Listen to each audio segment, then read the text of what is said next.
please welcome Lawrence Garcia, attorney representing the right to require voters to vote before building a bridge to Canada. Mr. Garcia. Thanks very much, everybody, and thank you, Donnell, and thank you, Al, for letting me come out and speak. I've been working and trying to organize the Latino community in Detroit for a number of years, and I am just knocked out to be here speaking to the NAACP. This is what we aspire to get to someday in the Hispanic community. So I'm very grateful for the opportunity to address you. This is an impressive organization. LACET is Latin Americans for Social and Economic Development, and there's actually 5 community-based organizations that are behind the lawsuit that I'm working on and behind the effort that I'm here to talk to you about today. As it happens, our interests on this issue coincide with the Ambassador Bridge, Mr. Dobson, and so he and I have become pretty fast friends working on this thing together. Let me start out by trying to tell you very simply what it is we want and why we want it. We don't want a new bridge because it's going to be built in Del Rey. And building a bridge in Del Rey is racism. Now, let me explain to you a little bit about Del Rey so you'll see what I'm saying. Del Rey is a community of about 40,000 people down in southwest Detroit. Some people call it Mexican Town. If a new bridge is built as is planned, according to the government's own figures, it's going to evict 700 people from their homes in Del Rey. It's going to destroy 262 homes where people live. It's going to shutter, close down, and devastate 43 businesses that are currently open down in Del Rey. And it's going to be the end of 9 nonprofit organizations, like this one and like LACET. 5 churches will be lost. This is a huge footprint that the bridge is going to have on this small and fragile community. And worst of all, it's going to close in the 4th side of what is now becoming a new ghetto down in southwest Detroit. You've got I-75, the Ambassador Bridge, the Detroit River, and if they build this new bridge, it'll be the last wall of a box that's going to box in a community that doesn't have anywhere to go. Del Rey is 58.3% Hispanic. Let me say that again, 58.3% Hispanic Latino. It is 9.3% African American. So if you take those two together, you're talking well over 60%, almost 70% minority. And you've got 32% of the residents in Del Rey living below the poverty level. So this, I don't think I have to talk long to explain to this room full of people why this community would be an easy target for a government project that is going to have an environmental impact and close down the things that I just talked about and closing down. The process that was used to select Del Rey ostensibly has to go underneath something called the National Environmental Policy Act. And my lawsuit is objecting to the way that act was not honored, was not respected. The fix was in going back 15 years ago. And I can illustrate that. I want to do that very quickly and then wrap up with a request. President Nixon, of all presidents, started a concept called environmental justice and passed the NEPA, the National Environmental Policy Act, a long time ago. And every president since him, especially Clinton, has gone out and said, we really need to watch out that when we're building these projects that are going to affect neighborhoods, we don't pick the minority poor neighborhood just because it's the minority and poor neighborhood. We need to try and make sure we're making these decisions objectively without regard to who's going to put up the greatest political fight.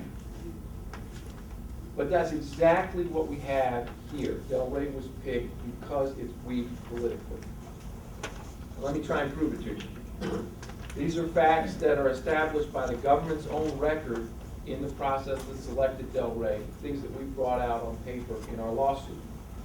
In September 2005, State Senator Ray Basham announced to Michigan, especially to his constituency downriver, that the bridge would not be built downriver. Now, until the fall of 2005, everybody assumed it was going to be built downriver because downriver wanted it.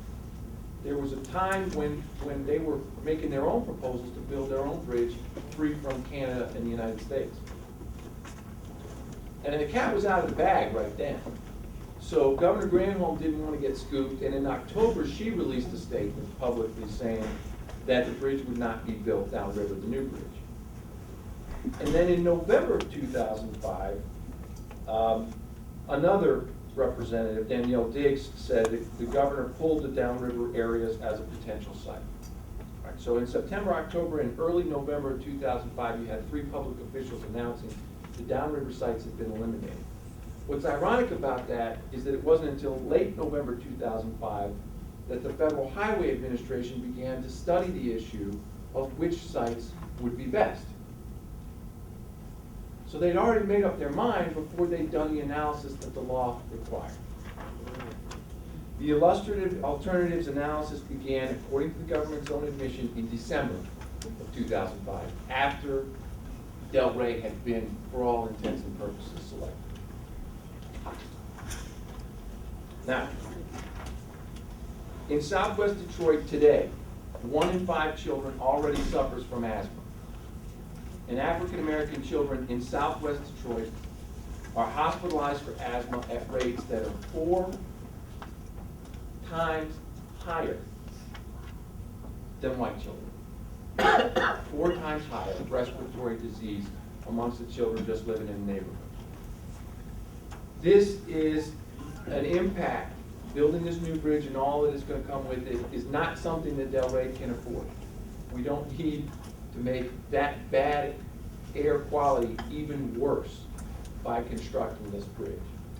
And so, it's very lucky for us that there's going to be an issue on the ballot this year in November.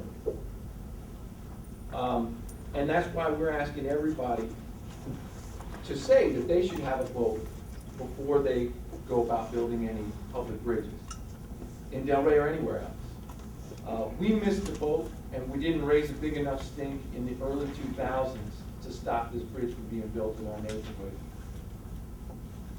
And I'm ashamed of that. I regret that.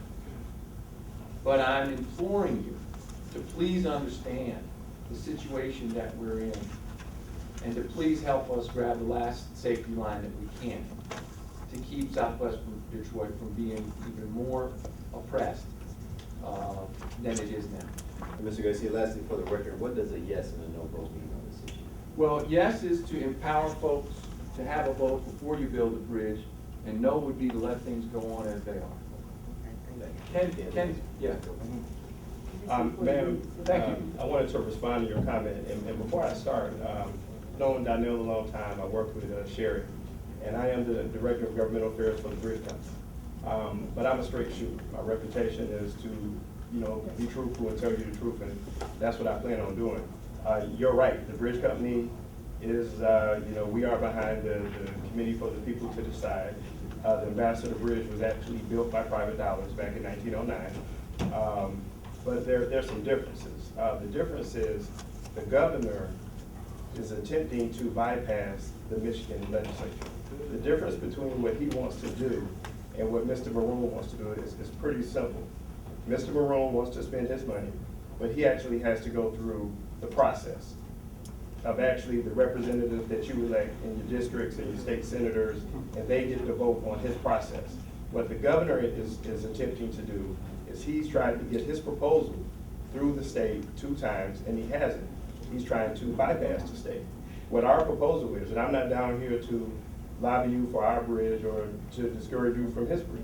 What our proposal is saying that we feel that they're going to try to bypass your state representatives and your state senators. The people should decide. I mean, there's a system called checks and balances in the system. It's federal, it's state, it's local. And that means one hand watches what the other hand is doing. What the governor is attempting to do is to bypass the entire legislature, Republicans, Democrats, or whatever, and enter our state into a binding financial agreement with another country. What we're saying, what our initiative is, if that's what you're going to attempt to do, we believe that people should have a say in how their money's spent. I'm not lobbying for you, I'm not here to lobby anybody. All we're saying is, if you support the petition that we're putting forth, it at least gives you an opportunity to vote on whether or not you want your tax dollars spent on a bridge. If you do, that's fine, that's your vote. Or if you don't, you would rather have your tax dollars spent somewhere else. But I do think it's important that you at least have the right to vote, and that's what we're here for. But you should know, we actually have to go through the process. In Lansing, we have to go through the federal process. What the governor is trying to do is to go around the process. Sir, you were mentioning community benefits.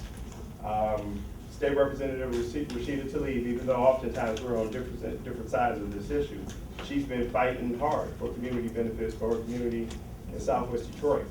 There are no community benefits with their bridge, with the bridge they're proposing. Going around the legislature undercuts representatives like Rashida Tlaib and state senators like Coleman Young, who are actually pushing forward for the community benefits. There's nothing in writing. If you could get something in writing that says the governor is promising community benefits, good for the people in that area. But as somebody who's been dealing with this for about 2.5 years, we haven't seen it. And I'm not here to say that we're perfect on our side and this and that, but we're not trying to go around the system. And what the governor is doing is trying to go around the system. All we're here to say is you should have a right to say how your tax dollars are spent. Thanks, Ken. I know there may be a few more questions, but in the interest of time, I know we could be here all day on each of these issues, articulating the merits and the pros and cons. But we wanted to kind of scratch the surface today on these issues, to let you know what the yes and the no vote is, and to hopefully spark some conversation that will last beyond today's meeting.